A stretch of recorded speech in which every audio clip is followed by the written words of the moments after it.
Welcome to the Business Blast podcast. I'm your host, Tyler Wagner. This episode is brought to you by Authors Unite. Authors Unite provides you with all the resources you need to become a successful author. You can learn more about Authors Unite and join the free community at authorsunite.com. Now, let's jump into the episode.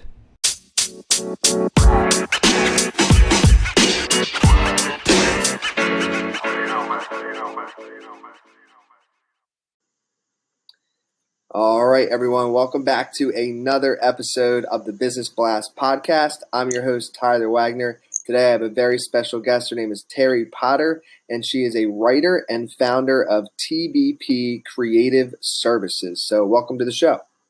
Thank you. I'm excited to be here. Of course, I'm excited to have you on. And we'll dive into the first one. The first question I have for you, Terri, is what is the best story from your life that has an underlying valuable message? Well, before I was born, my dad's dad began to lose his eyesight. So by the time I was a little girl, he had totally lost his eyesight. And my grandfather was an extraordinary person. He was so very brave and determined and fiercely independent. And twice a year, he'd travel from his home in Texas to ours in Minnesota for long visits. And during those visits, my goal was to sneak up and scare him.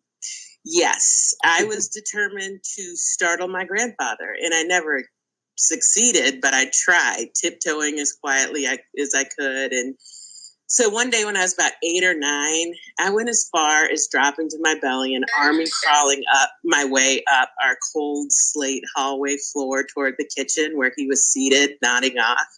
Because you see, my grandfather was a stickler for routine, and he'd wake up super early every morning. In fact, one of his many mottos was, early to bed, early to rise, makes a man healthy, wealthy, and wise. But he'd wake up so early that during the day, he'd end up dozing a lot. So on this scare attempt, I waited until he nodded off and was flat out snoring, and then scooted those final feet across the linoleum to his chair. And right when I was going to grab his ankle and yell, boo, he shifted his leg away from mine and calmly said, please fix me a fresh cup of coffee. Make it extra hot. So there are two messages. One, if your strategy is to prey on what you perceive as a person's weakness, you'll fail every time because you're so focused on what you think makes the person weak. You have no idea what actually makes them strong or how strong they actually are.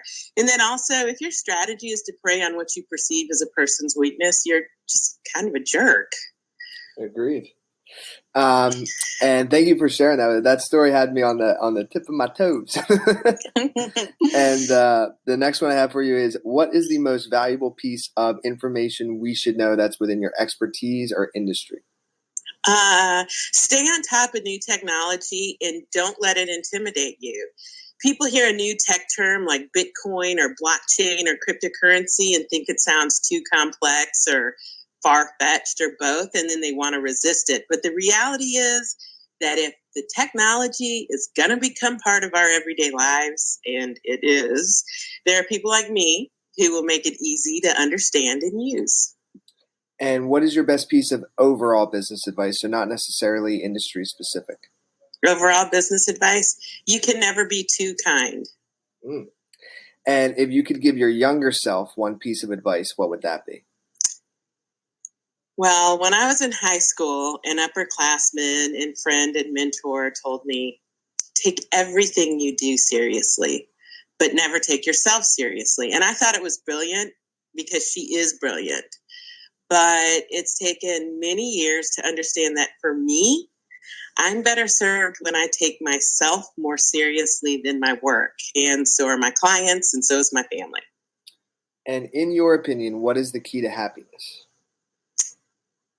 I think the key to happiness is to always find the good.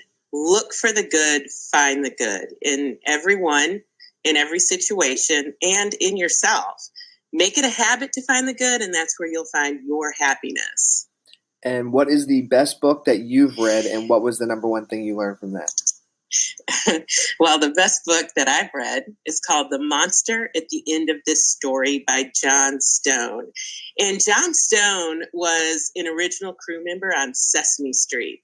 And he helped develop characters like Cookie Victor, Oscar the Grouch, Big Bird.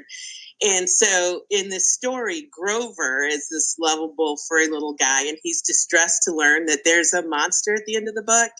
And he begs readers not to turn the pages, which of course we do. And with each page turn, Grover becomes more frantic, more desperate, and even exasperated that despite his warnings, we're still turning the pages. And when we arrive at the end, we discover, along with Grover, that he is the monster, and he's embarrassed to say the least. So this book was given to me on my 4th or 5th birthday, and the first time I read it, I was just as surprised as Grover when I got to the end. And then I thought it was the funniest thing ever. And I reread it dozens and dozens of times because I like being in on the joke, you know, and looking at the amazingly detailed illustrations. And so this book, and I mean this, from this book, I learned that there's real power in the ability to tell a good story. You can use your words to make people feel things and think or know something they need to know. Or you can just give them a good belly laugh. Yes. And what is your favorite quote and why?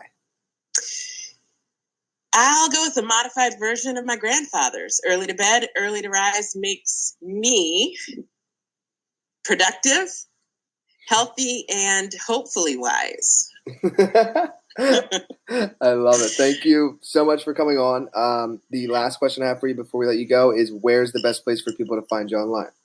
Sure. Teabeapea.com, and that's T as in Terry, E-A, B as in Brown, E-A, P as in Potter, E-A, so Teabeapea.com. Perfect. Thanks again for coming on. Oh, thanks for having me. This is fun. The podcast you just heard was published with Anchor. Got something you want to say to the creator of this show?